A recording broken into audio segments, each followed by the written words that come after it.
Wow. Just wow. That's my one word summary of a movie I just watched. Get Carter. It's a 1971 movie, guys, starring Michael Caine. And it's essentially about a gangster from London down south.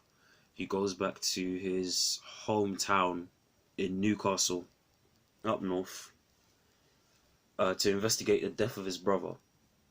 That's the plot of the movie. Very simple plot. First thing I liked about this movie, and the thing that made me go wow by it, one of the first things, is realizing something. This is a movie about a villain with his antagonists who are other villains. It's a villain going after other villains. Do you know how good that makes me feel? We live in an era, you name it, a Punisher, a John Wick. There's a bag of stories nowadays. It's an assassin with a heart. I'm like, oh my, why can't people just be villains? Why is that seen as oversimplistic? This idea that being an evil person can't have complexity to it, because the world is exactly that complex, and even fiction can reflect that. Well, apparently not in the modern era. Everyone wants to have their cake and eat it too. They want to have the bad boy, and they want to like him too, and they want to find him redeemable. That's some little girl slash little boy type ish. There's no such thing as that. Michael Caine's character, Jack, that's his name. He does things in this movie, and there'll be like little things, quote unquote little things, in the context of this, like dark world, or this like skeevy, grimy world, gangster world. In the scheme of things, they won't seem that big, but actually, when you think about it, oh wait, that's a bad thing that he did. He does a couple bad things, like, oh yeah, he just did that. And then I realized watching the movie after he does like a couple, one or two things, like, oh wow, he will do anything just for his personal goal at the end. And that didn't make him seem like, oh, he's just trying to get justice for his brother. He is, but yeah, at the end of the day, he's the villain in in his family, which is a quote from the movie. I'm the villain in the family. Yeah, he's right about that. I love that. It's very different from movies nowadays. Everyone's trying to make villains with a heart. I hate that stuff. Freaking Loki series miss me. Um, Another thing I like about this world, I mentioned that it's just the world itself.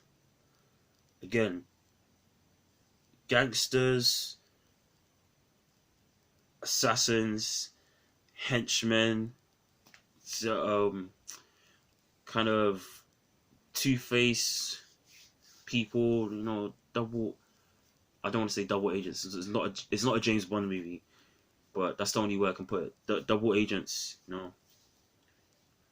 I like how this isn't a world again where things are black and white. There's lots of there's a storyline in this movie at a certain point in this movie where you see a symbol of like innocence, and you realize they were involved in something that is seen as less than pure, and it changes how you see that character. And that character has like some connection to Jack, so it changes how you see him and his relationship with that character. And I'm gonna admit, like, it felt dark on an emotional level, and I like that. I like when movies can do have a world. I guess people associate with like detective stuff. I'm trying to think of like a good example. Seven, which I've done a review of on this channel. No Country for Old Men. Various Blade Runner, I guess.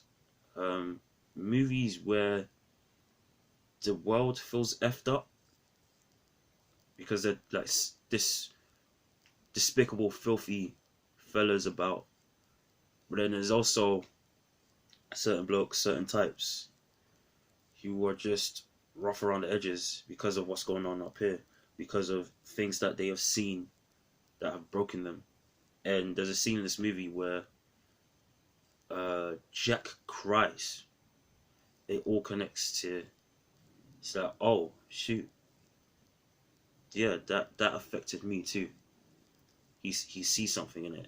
He finds out something, and it affects him. And I understand why, but I still don't. Again, at the end of the day, I still don't have to feel anything for the character in and of itself, even though I felt for him in that moment. I love that about this movie. Like, oh, Michael Caine knocked it out of the park, man. He's the MVP. This movie wouldn't be shit without him. Lastly, what do I like about this movie? This is a really short review. I just realized I don't really have any flaws. Last thing I like about this film, the music. The music is really distinct and it stinks out for me. I think about the different times they used it. They use it at the start of this movie to show Jack, Michael Caine's character, and he's just staring. And obviously, he's trying to make you. It's trying to ingratiate you into this world. That, oh wait, this is a serious guy. He's about his business. People like to have fun. He's the business guy. Don't F with me.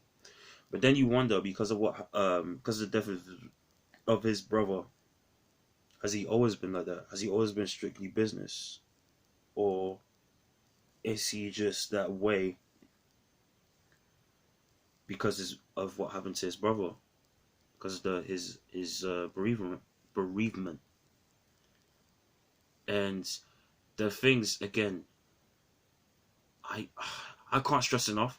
I like how much I'm thinking about this character, but I still don't like him at the same time. It's just, oh, I need more movies like this about all the way bad people who are just bad, but it's still interesting. God, oh, I was born too late.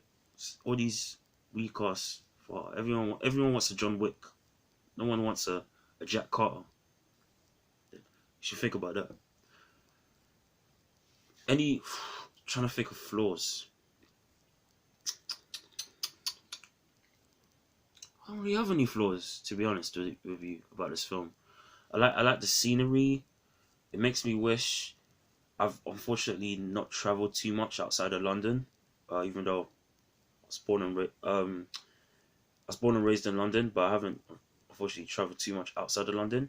This makes me want to like see the sights even more in different parts of England one day. Yeah, but I really liked the setting of Newcastle in this movie, and that's what came to mind. That I might have even more reason to, travel outside of London, just like see things for myself. Yeah, because Newcastle, it had scenes that reminded you of the grimy and the underworld part of it. Don't get me wrong, is Newcastle is in the 70s, but it also had things where I was like, you know what? Looking at that I like how that looks. Just that setting that picture and that type of place and that world and the juxtaposition. You don't actually see, even though he's Michael Caine's character is a London gangster, you don't actually see him in any other place other than Newcastle, apart from the very start of the movie. I like it, man. And no spoilers, but I like the ending. Lastly, as well, yeah, it just again reminded me that stories. I'm getting writing ideas. There are movies that make me want to write, for better or for worse. This for the better makes you want to learn how to write stories about interesting characters who are irredeemable. Oh, I know what this reminds me of. Did I say No Country for Old Men? I think I did. But Nightcrawler as well. Nightcrawler with Jake Gyllenhaal. For people who haven't seen that movie, that's a great movie. That's another movie with a guy who he's not a good person. To be like, he cares about himself to a fault only. and it's his disposition. That's how he gets on in life, and he gets to where he gets to certain goals by the end of his movie, Jake Gyllenhaal in Nightcrawler. But again, just being him, staying low in the cut, studying. Michael Caine reminds me of that. The difference being, it feels more, for me personally, it feels more tragic by the end. Just thinking about his story. Yeah, that's how I see it. But to me, again, still I'm still left away, like pondering. I'm gonna ponder over this for a long while.